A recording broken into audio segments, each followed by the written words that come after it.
Hello and a very warm welcome as you join us for another of these conversations about books.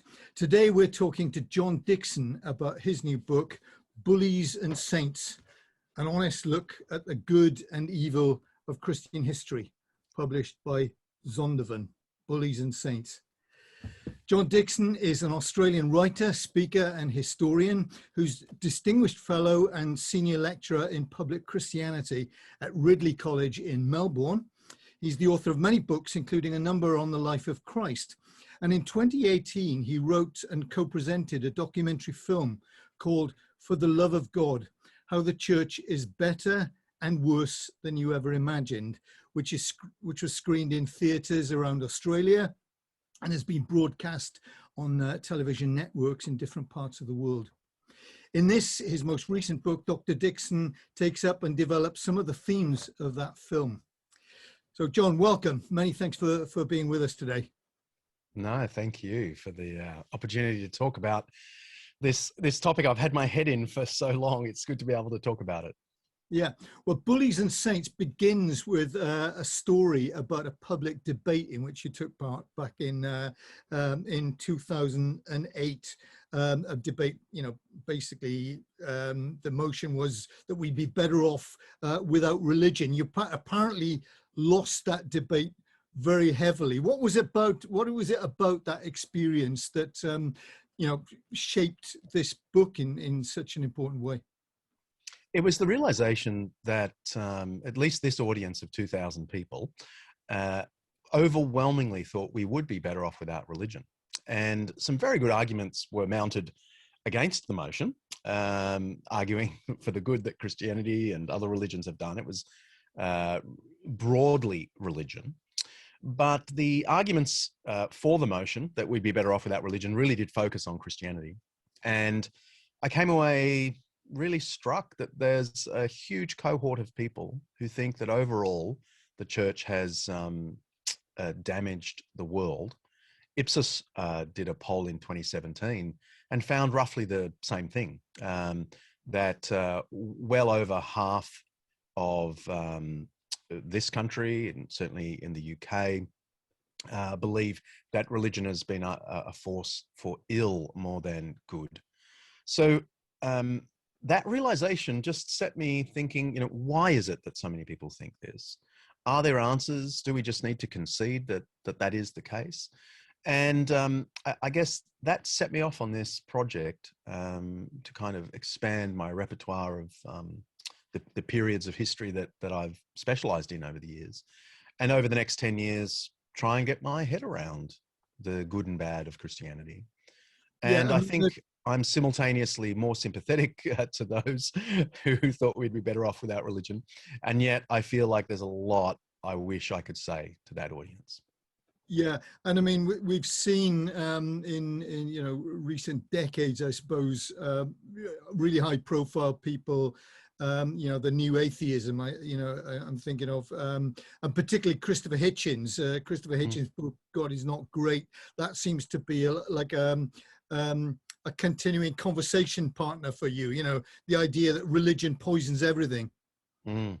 Yes, his book sat on this table through the whole writing project. He's now perched over there in my eye line.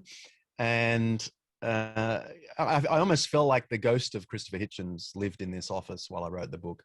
Not because I was compelled by his arguments, in fact, far from it, but because I knew he would be opposed to a mere apologetic whitewashing of church history, and knew that the only thing that could possibly tantalize a thoughtful atheist like Hitchens is a really honest account that relies on the primary evidence, that doesn't just pull in secondary literature, that lets readers read the material for themselves, and is simultaneously honest about the terrible deeds done for Jesus Christ over the centuries, and reveals the immense good that Christians brought into this world. He, I mean, you say that he would be very skeptical that a Christian like you could actually look honestly at the history of the church and face up to it and deal with it properly.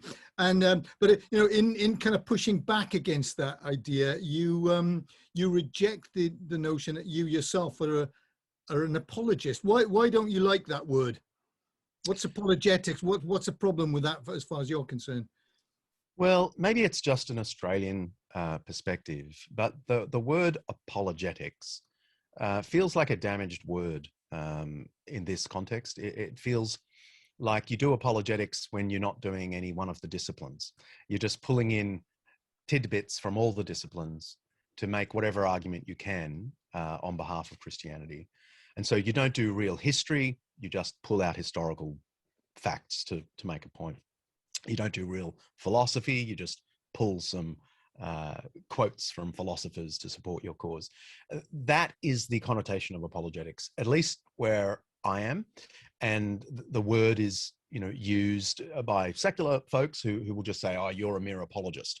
And they'll say this about Christians, or they'll say, an apologist for the Progressive Party or something. And my training is in a formal ancient history department.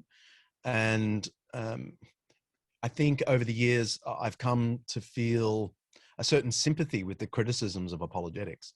There are some apologetics works that I couldn't show the professor of ancient history where I did my degree because they wouldn't recognize it as history. They'd see it as a little bit of propaganda.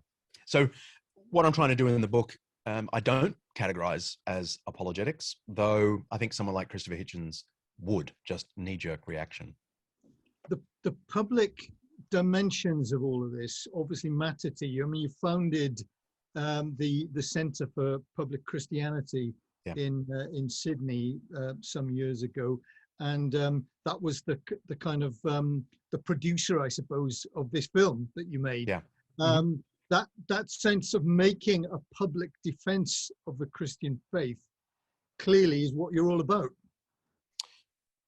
It's not always a defense, though, as anyone who reads the book and watches the documentary will discover. It's 5 parts airing the dirty laundry and 5 parts clearing up false criticisms and some of the forgotten beauties. So I guess the difference between what I think of as apologetics and what I think I'm doing is that it isn't really just about trying to cross every T and dot every I. It's about letting some of the criticisms have their force and concede it and live in the paradox of that, while at the same time presenting the truth about Christianity. Now, I guess every apologist thinks that they're just presenting the truth about Christianity. But over the years, I've become tired of what I see in apologetics and really have, in a sense, retreated, although I don't think that's the right word, retreated into the discipline I know of history and trying to be fair with the sources in a way that interlocutors who don't share my presuppositions would accept as reasonable. Yeah, I mean, personally, I found reading your book is very much a defense of Christianity. I don't think there's any way around that. I mean, and yet some people regard you as some sort of traitor for facing up to the realities of history. What do you say to the people who kind of accuse you of airing the church's dirty laundry in public, and what's your comeback against that? Yeah, it has been interesting that the criticisms, most of the criticisms I've had from the documentary and from lectures I've given and now commentating in this book have come from not from the doubters, the skeptics, but from Christians who really feel that I'm just buying into the whole woke church bashing vibe. And I can see why they'd say that. But it seems to me perfectly plain that Jesus asked his own disciples to look at the log in their eye, that they should feel their own sin, disciples should feel their own sin like a log. and the sin of someone else should look like a speck. I think that's the meaning of that metaphor that Jesus uses. And so an exercise in exposing the log in the eye of the church seems a perfectly Christian, Jesus-focused thing to do. And Christians, should be the first to be able to admit that they are full of flaws. In my tradition, the Anglican tradition, we confess our sins in morning prayer every day. We have not done what we ought to have done, and we have done what we ought not to have done, and there is no health in us. Right there, these are the words I say every day. So it should be instinctive to the Christian tradition to have evidence laid down, real evidence of Christian bad behavior, and the Christian should look at that and go, "Oh yeah, that's me. I'm sorry, that's me," without engaging in the woke church bashing.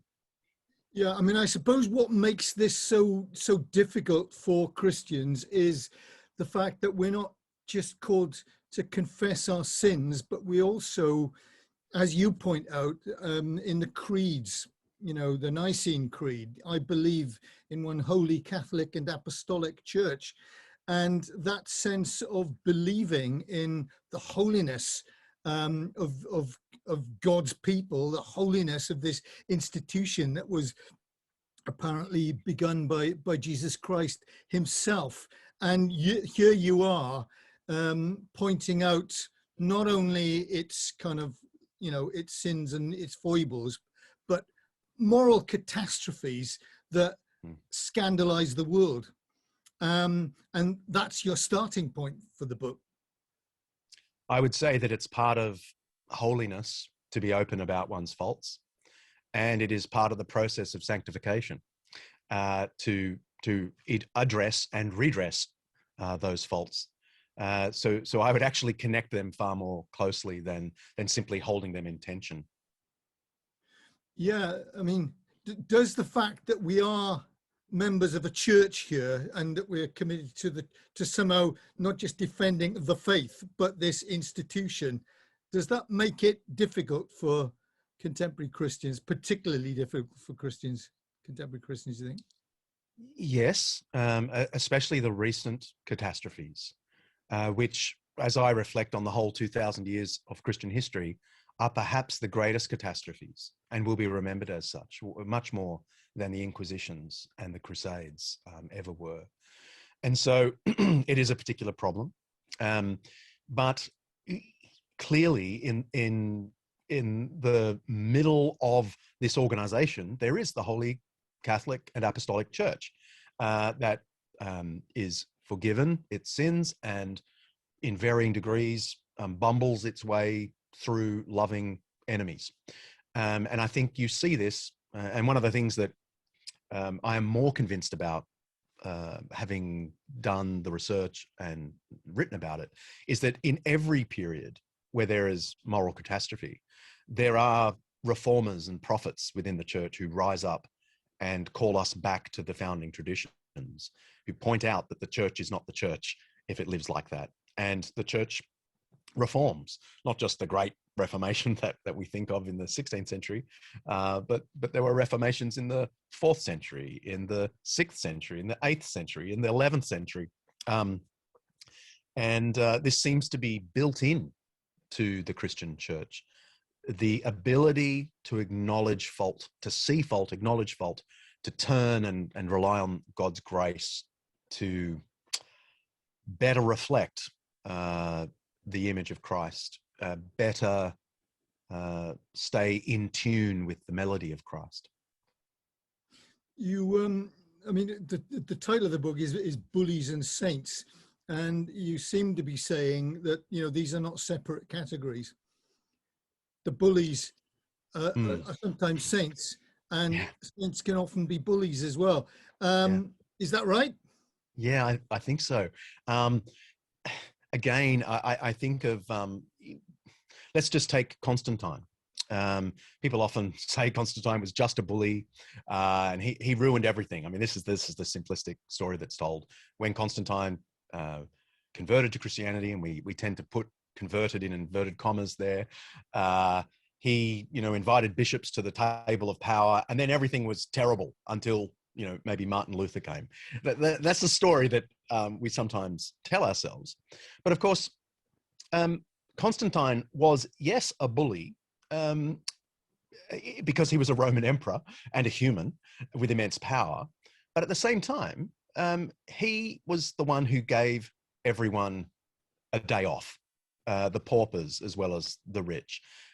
He was the one who banned crucifixion, who banned the branding of criminals on the face, because the face of the human is the image of God, he said. He's the one who tried to stop gladiatorial games. He's the one who allowed the church to become the biggest welfare provider that the world had ever seen. So there's a paradox at the heart of church history.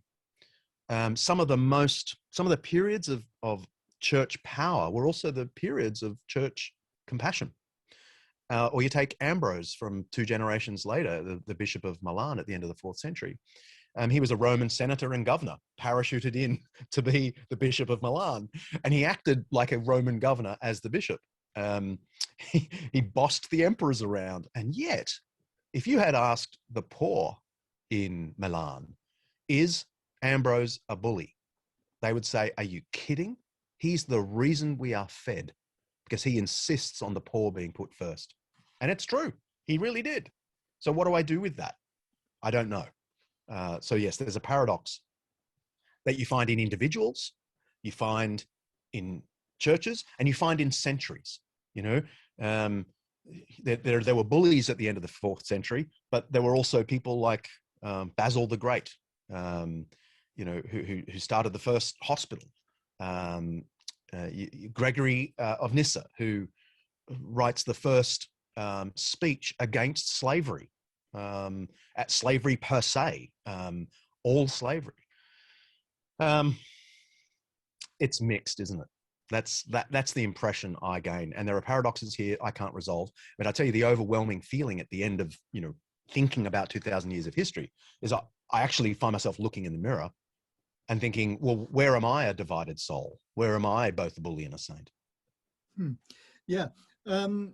And I mean, this very much is a historical analysis. It's kind of a walk through certain periods of history. It's not an attempt to do a church history, as it were. But you do look at specific issues like the Crusades and the Inquisition and so on. Maybe we'll come back to talk about some of that. But while you want to kind of avoid the kind of cliches of all of this and certain stereotypes, like everything was wrong after Constantine or whatever, there's no question that you kind of seem to give the first 3 centuries of the church a bit of a pass. It's you talk about them paying attention to the poor and doing the kind of things that Jesus wanted Christians, his followers, to do. And then you get this assumption of power, and you get this equation where suddenly senators, people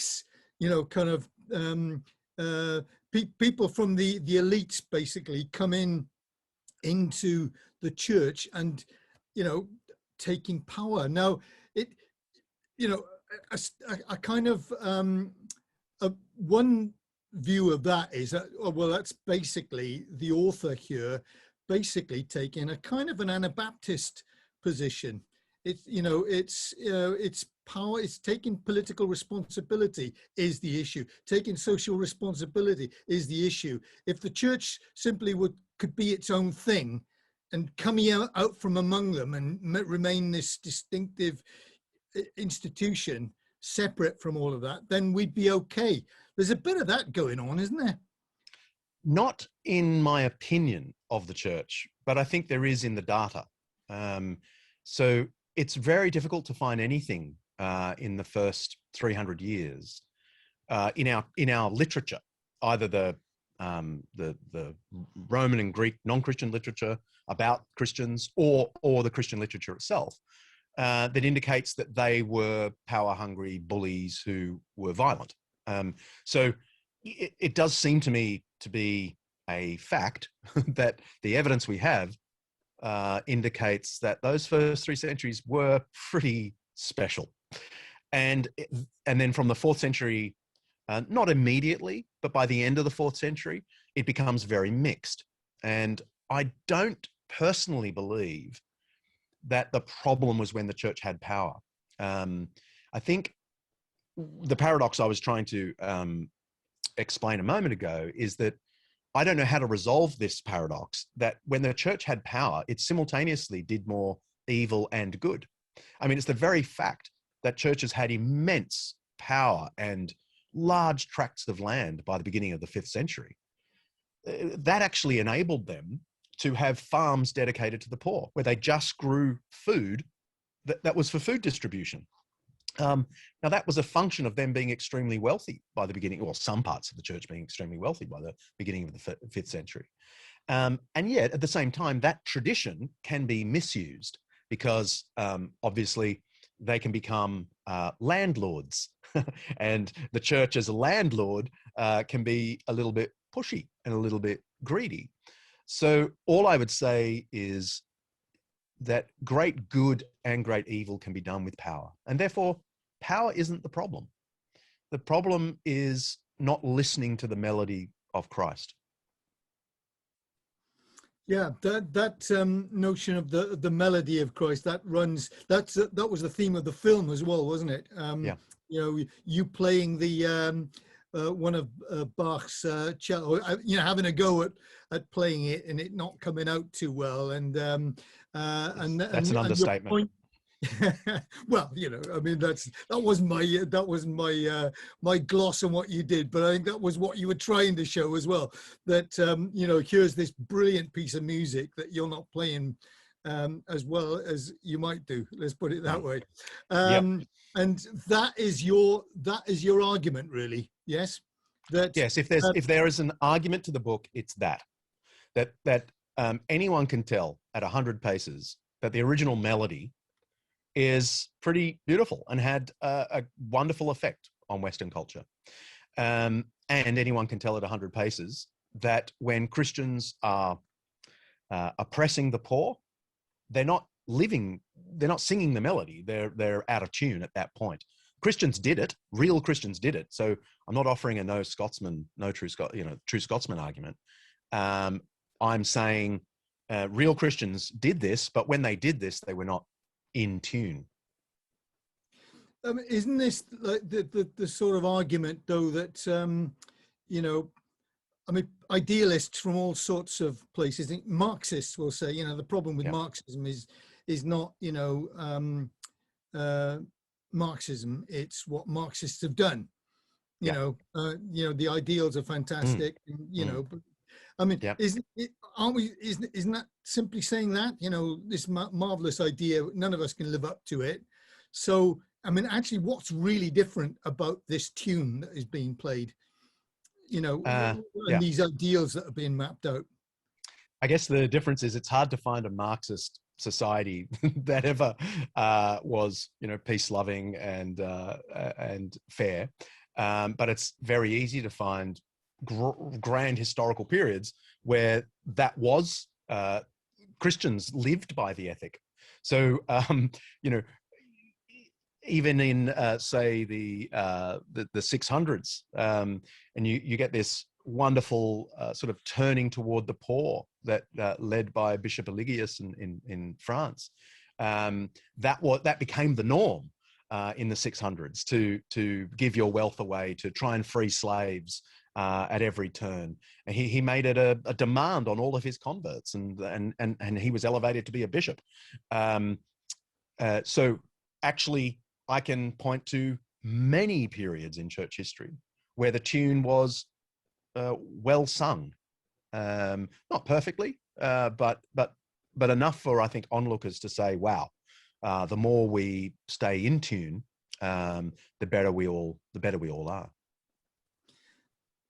And I mean, I just wonder whether this, this notion doesn't kind of, and even the title, Bullies and Saints. I mean, a bully yeah, it's still in a kind of human frame, but some of the things that you're talking about are really deeply, deeply inhuman, anti-human.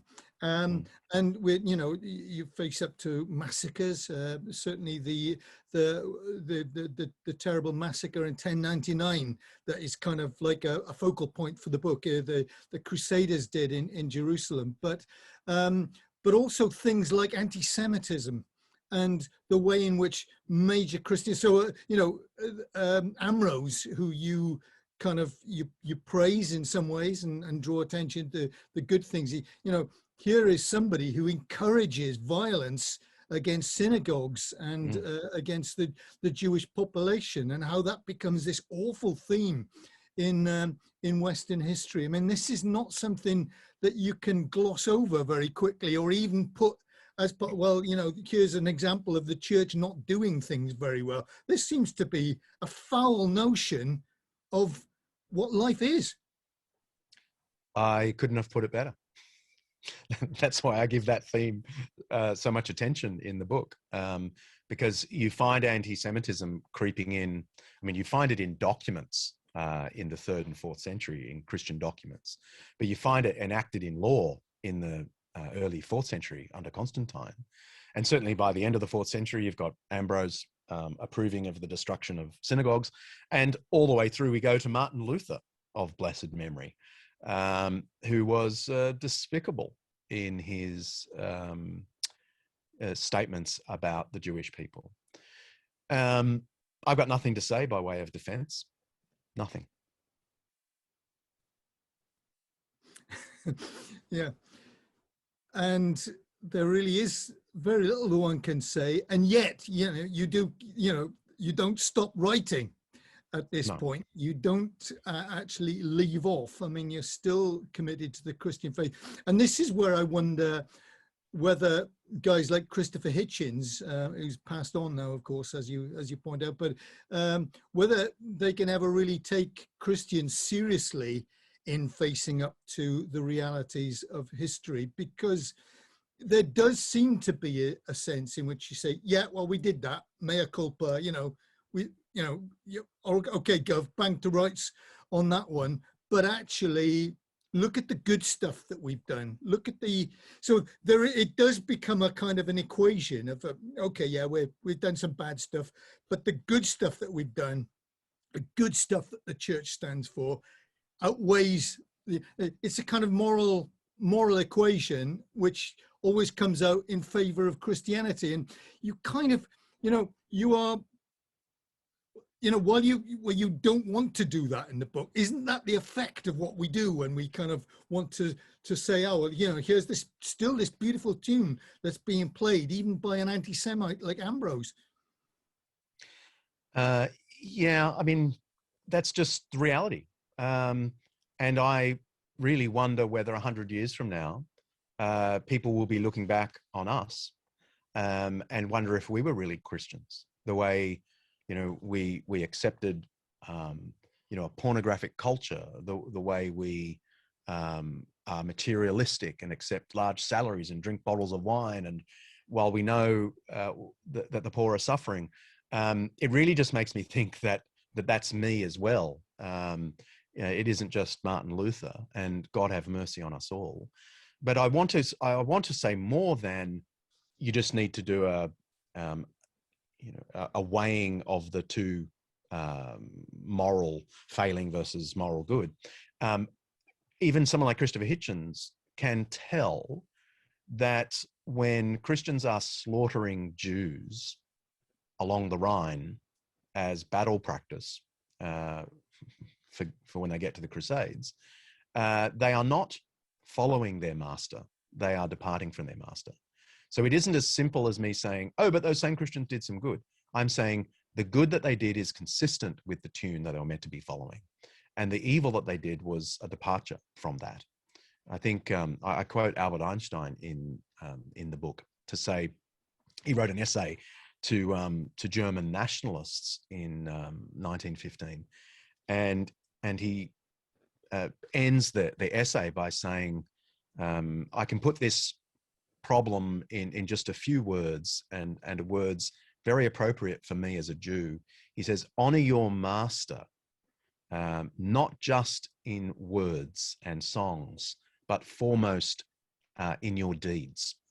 And so here is Albert Einstein saying the problem with a violent nationalistic Christianity isn't Christianity. The problem is the departure from Christianity. And so a major part of my book really is pursuing that thought, pursuing where did that melody line go in Western history, and in what ways did the church sing along and drown out that beautiful melody. So let's think a bit more about the melody itself that you find so beautiful and want to kind of have us all playing. That the things that seem to be at the center of it are, one, the kind of notion of humanity, actually as found in the Bible's teaching about the image of God, human beings made in the image of God. That seems to be a central focus. But then also the teaching of Jesus, particularly the Sermon on the Mount, and the calling to love our enemies, the command to love our enemies. Those are the things that you find beautiful and utterly unique. Yes, I mean, is this the uniqueness of the biblical vision? I think the intensity of it is unique. I mean, of course, the Jewish tradition was big on love, but I think it's true to say that Jesus intensified the Jewish tradition of love in a way that you certainly don't find represented in Egyptian proverbs or, Greek ethics or Roman ethics, let alone, barbarian ethics. So these are the unique melodies that have influenced Western culture. The Imago Dei, the image of God, is one that emerges from the sources with a great power. And the interesting thing is, it's not a big theme in the Bible, as in the phrase "the image of God" is really not a very it's not a theme that recurs on the surface anyway of the text. Maybe it's bubbling beneath it, but certainly you find in the 3rd and 4th century Christian literature them drawing on this in a profound way as like the key argument against Greco-Roman ethics, that we are the ones who believe that everyone bears the image of God, and therefore the poor ought to have the same treatment as the rich, the lowly as the honorable. And so I am struck by, yes, those two themes, the image of God and the love of enemy. And I think you find these two themes all the way through the primary literature. And these are the things that where you find them, you hear the melody, yeah. You kind of hear this echo of Jesus and this beautiful tune that he played. I do. I hear it in every century. Yeah.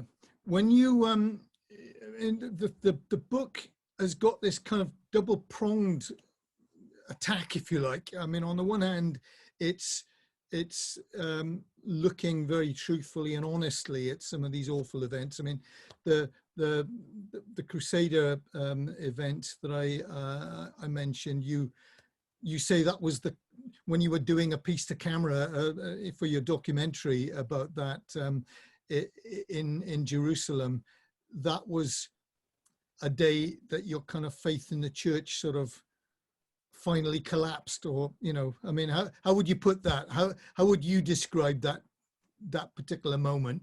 Well, the title of that chapter is "The Day I Lost Faith in the Church," but I think one of the first things I say is the title of this chapter is a slight exaggeration. So I didn't lose faith in the church, but it certainly was very confronting. My Muslim guide, who had to put up with me saying that my lines to camera, was just off camera, watching me say my lines over and over and over, telling the story of crusaders slaughtering men, women, and children, and then holding a Thanksgiving service the next day about it. And she had a tear in her eye by the end of my filming the scene, and that was just very confronting. the thought that Christian bad behavior can leave a 900-year-old scar amongst Jerusalem Muslims. And it would be an exaggeration to say I lost faith in the church, but it was certainly very confronting, because I had, of course, had to read the primary literature of the Crusades. And when you read the primary literature, you can't scratch around for any of these really cool apologetics that you sometimes hear about the Crusades. That really, it was just a secular thing. They were just looking for land. They were just looking for booty. They were just, scandalous men who were looking for adventure. None of that really works, because when you read the literature, they really wanted to honor Jesus Christ. And they thought this was the vindication of Christianity over the infidel. And that's why they held a Thanksgiving service in the Holy Sepulchre. So this sort of language is everywhere. And that's what's so confronting about it for me. And yet, the kind of, there's another theme, another prong of your attack, which kind of cuts back at certain assumptions, certain kind of popular notions of the attack on Christianity itself, which you feel overstates the case, misstates the case, gets history wrong, so that while you want to say, yeah, these things were terrible, that massacre in the Crusades, actually, as a whole, the Crusades weren't what we think they were. The Inquisition wasn't what you think it is. And much of what you're doing in the book is kind of attacking certain suppositions about history that are popular in the culture. Yeah, it never felt like an attack. It felt more like just bringing the sources out into the open, undid a lot of the kind of popular propaganda, because history is so often just used to make a point. And so people just say Crusades, and it's proof. You don't have to say anything more. It's proof that you give the church a bit of power, and that's what happens. Bloodshed. They become the great bullies. But the reality is, Muslims never saw the Crusades as the bully West. They saw it as those losers who took Jerusalem for a very brief period of time, and then we booted them out. And so right up until the 19th century, Muslims thought that the Crusades were actually this great example of the prowess of Islam over the weak European Christians. And they're right. They're actually right. The Crusades were an immense failure.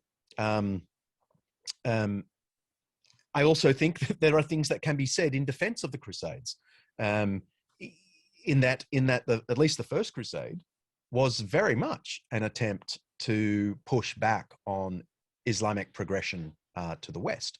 And so I do accept sort of the apologetic literature, at least this aspect of the apologetic literature about the Crusades, Rodney Stark and so on, that says the Crusades were a defense of Christians against Muslim aggression. There is a truth there. It's just that the Crusades didn't then conduct themselves according to the rules of just war, which they had committed themselves to ever since the time of Augustine. The same is true of the Inquisitions. The Inquisitions were terrible, and I lay out our best data that we have, that 5,000 to 6,000 people were executed by the Inquisition. The thing that I then point out, though, is that that's 18 a year. And if you compare that to the secular courts of just one town, it would hardly register a blip on the radar of human violence in the history of the world. We know from the primary literature that people wanted to escape secular courts to get to the Inquisition courts, precisely because they knew the Inquisition courts, A, had better prisons and they fed you, and B, had rules of judgment that had to be followed. They were scrupulous. So yes, they were brutal. If you were found guilty, that's terrible. But the thing I want to point out, though, is if you view the Inquisitions as real historical phenomena rather than modern propaganda about what always happens when the church gets power, you see the Inquisitions in a very different light. That not for a second are they justified, but you wouldn't even put them in the top 100 of events of violence in the history of the Western world. But I wonder if this isn't precisely one of those points where Hitchens would come back at you and say, oh yeah, well there you go again. You're making this kind of equation so that you kind of, it was bad, but it wasn't as bad as what those secular people were doing. It's not as bad as what the kind of the violent warlords were doing in the Middle Ages. It's not as bad as what happened in the French Terror during the French Revolution or whatever. It doesn't. And that's just a fact. That's just a historical fact. So what do you do with these historical facts?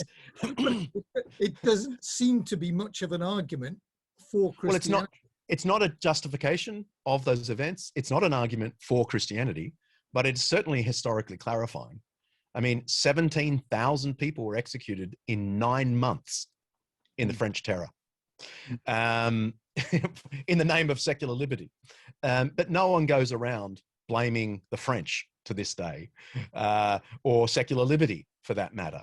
We know to sort of try and read it in historical perspective. None of us thinks that the terror was a good thing. We call it the terror for goodness sake.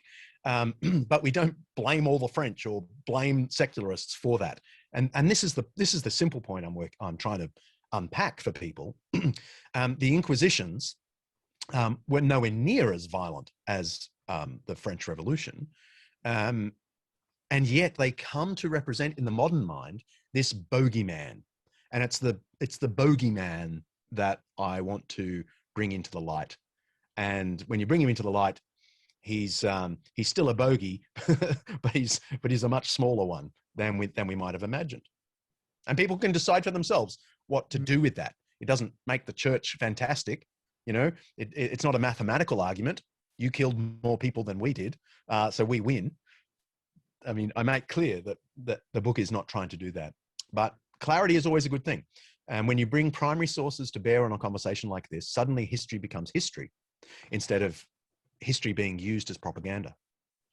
And that notion, I mean, I think that is a quite central theme of the book, because you draw attention in many different places to the way in which history has been used as propaganda, and anti-Christian propaganda or anti-church propaganda, so that the Crusades, the Inquisition, are not what we think they were. Let's go. It's mainly the Protestants' fault too on those two pieces of propaganda. I was going to say, you actually draw attention to the fact that it's Protestants who are responsible for much of this. My mob. In terms of castigating the Dark Ages, this kind of period when the church for 1,000 years ruled Christendom, and what did it bring?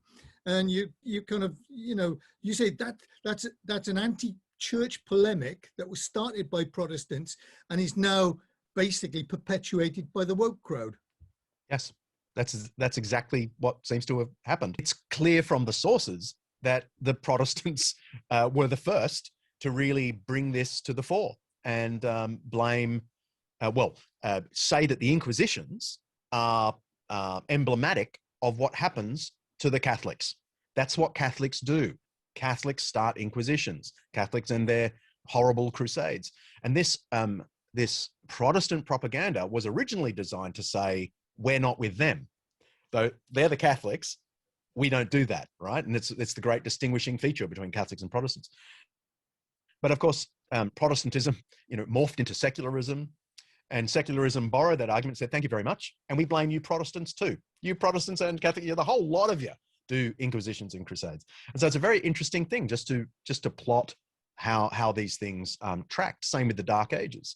The Dark Ages, that expression, the Dark Ages, was first very innocently used by Petrarch, the great Renaissance writer. He didn't intend to criticize the church. He was a faithful Christian, but he did refer to that as the Dark Ages.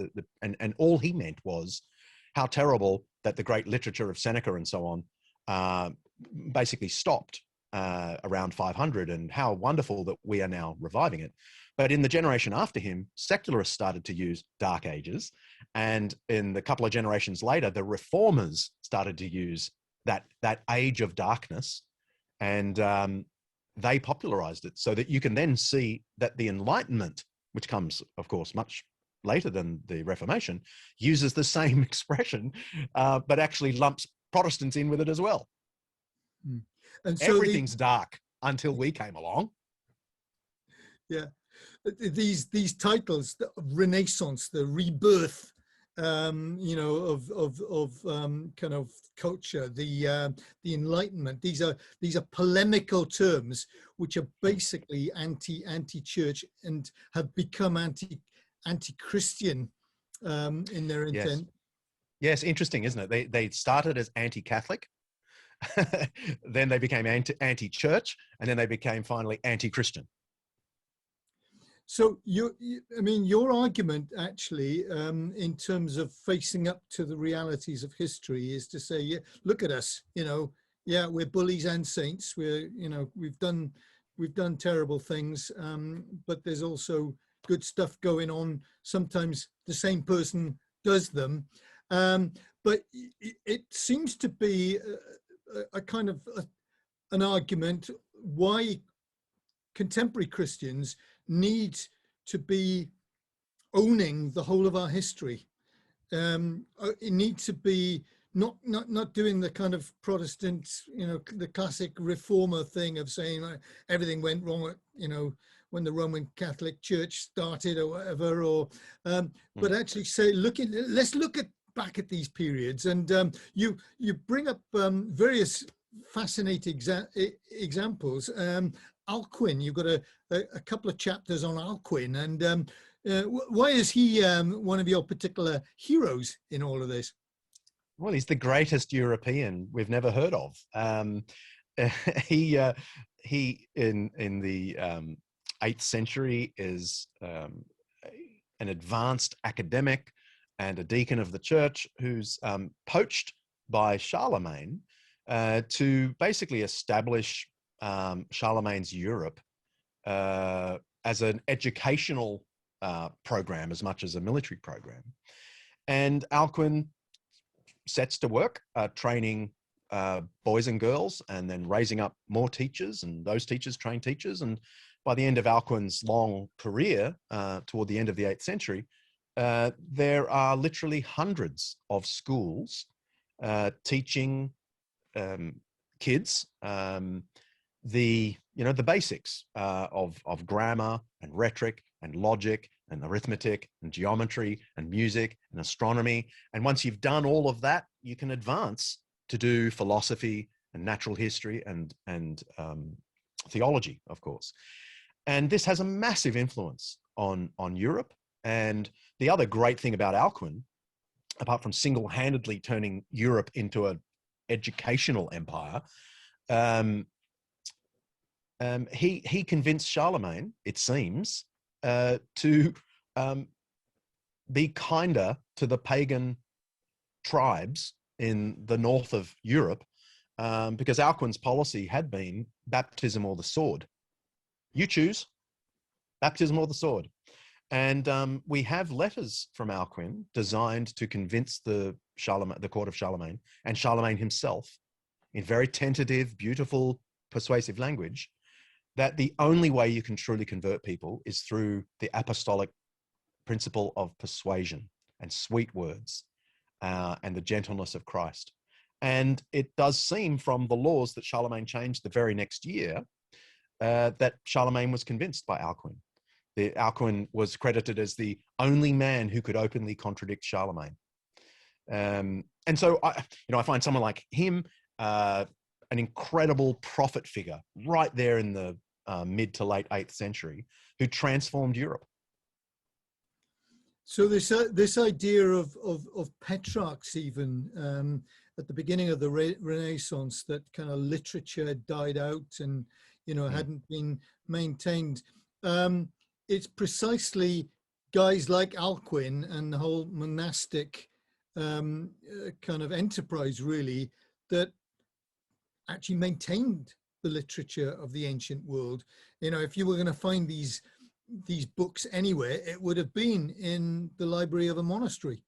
Yeah, and they were read, studied, copied, of course, and quoted. I mean, we have over 100, maybe close to 200 letters of Alcuin to various people, many of them to women, that he had schooled, and peppered throughout his letters are just off the cuff quotations from Cicero and Seneca and Virgil, and it's just part of the air that he breathed. Yes, the vast majority of our classical texts in Latin, for the main part, the Greek literature was preserved by the Byzantine Empire, but the Latin preserve of ancient literature, classical literature, is entirely down to these wonderful monks who treasured it. And we have Alcuin's educational policy in many of his letters, and his educational policy was what you could call a wisdom approach to education, that he believed that God, of course, is wise and stands behind the universe, and he has imprinted his wisdom on everything that he has made. And so the wisdom of God is to be found in geometry. It's to be found in music. It's to be found in astronomy. You're approaching the divine just by doing studies. And that included studying Virgil and Seneca and so on, as well as the Christian literature that was quite vast by that point. This really gave us back, one might say, and it gave us back in an egalitarian form, the ancient classical schooling system, preserved by the monks and given back to us by the monks and by people like Alcuin. So while this book clearly is a mea culpa, and you begin there, actually it is at the same time a very subtle argument for embracing Christian traditions, which sometimes Protestant evangelicals particularly have written off. I think yes. I mean, the reality is the old Protestant argument that I used to engage in, you know, all those Catholics, all those terrible things they did, actually just chops off the Protestant knee, chops us off at the knee for the Protestants as well. Because all of the schooling that the Protestants developed were just the development of Catholic schooling in the centuries before. All of the hospitals the Protestants started were just a continuation of the hospitals that the Catholics have been doing from the 4th century, and so on and so on. So this argument of Protestants distancing themselves from Catholics, or from the Orthodox for that matter, is just nuts. I don't buy it anymore, even though I'm a proud Protestant, if you'll accept an Anglican as a Protestant. Well, I mean, that's debatable, isn't it? In some circles, you know more about that than I do. Yeah. So sometimes when I was reading your book, I thought this is very similar in many ways. What you're saying, if you take away the kind of the stuff where you're calling us to confront the evils that have been done in the name of Christ, in the name of the church, actually, there's an argument here that's very similar to the kind of argument that Tom Holland makes in his book, Dominion, which is that while, yes, these terrible things have been done, actually, if you look at the values of Western culture, and particularly things like the emphasis that we place on human rights, things that have become secular values now, actually in their origins they're deeply Christian. You do seem to be saying that throughout the book. Oh, well, absolutely. And I think anyone who's studied Western history has to conclude that. I mean, Tom was very kind enough to write a little blurb for my book. I think his quibble with my book is that it apologizes too much. He's far more positive about the church than I am, and I think that's partly because he feels, as an outsider, he can't criticize the church, whereas I, as an insider, feel that I can. But yeah, I mean, it's not a marginal argument. The secular, liberal, ethical foundations are Christian. I mean, I don't think there's any way around that. The notion that everyone is equal, at least in equal value, is entirely Christian. The notion of charity for all, entirely Christian. Human rights, entirely Christian. I mean, this is the value of history. I mean, because history is ultimately not a propaganda program; it is an empirical science. I still hold the old view of Collingwood and others that history is a science because it has data, and we can go to the data of the 14th century and read what the canon lawyers were saying. And they were saying that the poor have inherent rights against the rich. And when the rich don't share their surplus with the poor, they are breaching the rights of the poor. Now, this language is so clear in the texts, it is impossible to argue that it was the 18th and 19th century that gave us human rights. How does one avoid, if you take that that line and accept it, how do you avoid the kind of situation that we're now seeing in the United States, particularly, but elsewhere in the West as well, which is basically a kind of culture war, defending our turf, defending kind of the symbols, the kind of the statues, the institutions of the West in the name of, well, this is Christian history. This is this is all our stuff, and we're going to fight for it. We're going to tooth and nail to defend the way things have been. I mean, how do you avoid that if you take the kind of embrace the notion that you do of the contribution that Christianity has made to Western history? One, by being honest about all the ways that the church has departed from those traditions and really owning it.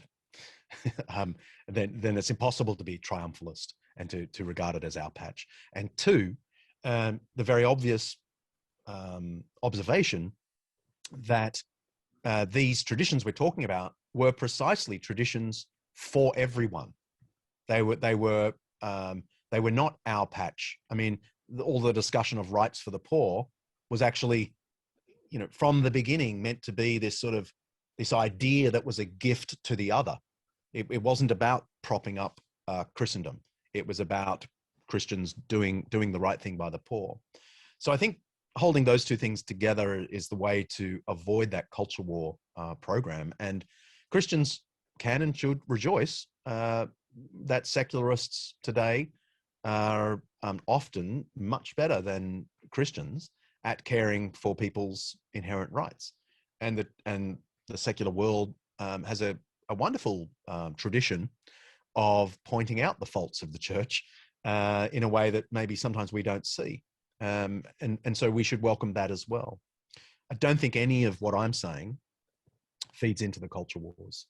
And I hope there are enough signals along the way that I'm not the least bit interested in that. The theme of taking the log out of our own eye, rather than picking the specks out of the eyes of others. Obviously, that's that's straight from Jesus, isn't it? Yeah. That is a very, very important notion for you now in this cultural moment. I think so. I mean, it's part of the gospel, isn't it? I mean, there it is in the gospel. And I think in this cultural moment, yeah, of course, to be open about our failures. I think the Apostle Paul would commend the same, the knowledge of our fallenness. So I don't think it's just a Jesus thing. I think it's a New Testament thing. The whole Christian tradition of the prophet rising up and condemning the church, which is of course an ancient Jewish tradition of the prophet rising up and condemning Israel and calling Israel back to its foundations. You find that in every century that the church goes astray. Someone pops up and says, hang on, this is not what we're meant to do. Look at what the gospel says. And so in this day, the same needs to happen. A church that is nationalistic and a bully and pins all its hopes on legislative agenda, I think is a church ripe for another reformation or another Alcuin to rise up and point us back to our traditions. So as you look across the world, but I mean, particularly you're based in Australia, you speak in and teach in many other parts of the world as well. But as you look at and think about the future of this public faith, where do you think the kind of the important points are for us to pay attention to kind of, whether it's to commend or to live out this public faith, this public Christianity in the world? Where are the hopeful signs for you and the important things that we need to pay attention to? Well, I think the hopeful signs are, of course, in Asia and Africa and in parts of the Middle East. And I think Christians there have a lot to teach us. When you speak to Chinese Christians, when you speak to African Christians, people whose cultures are not long Christian, they are often able to tell us things about ourselves that we can't see. I think the secular world and its criticisms of us on all sorts of topics, I think will be a refining fire. And I think we already see two things happening, and I think both are mistakes, but I think both will produce I don't mean to be entirely Hegelian here with a thesis and an antithesis and a synthesis, but I think you see the church retreating in the culture wars and acquiescing to the world's sexual ethics and the world's view of material world and so on. And then on the other hand, you see the church fighting tooth and nail in the culture wars, to maintain its territory. I think both are big mistakes. But I think, I suspect, because I see more and more people talking about it, what will arise from this is a Christianity that is simultaneously bold and humble, full of conviction, and yet absolutely cheerful. This is the kind of Christianity our world needs. Christianity that is so confident that Christ has won already, and that God is in control of history, that we can afford to lose a few culture wars because we know the final war has been won. And so there's this cheerful willingness to lose. Being good losers seems to me where Christians in the West especially will find themselves. And this will be the most compelling form of Christianity. I don't mean a quietism. I don't mean a retreat. I mean Christianity that is simultaneously bold and confident and cheerful and humble. Your book ends in this way: violence has been a universal part of the human story. The demand to love one's enemies has not. Division has been a norm. Inherent human dignity has not. Armies, greed, and the politics of power have been constants in history.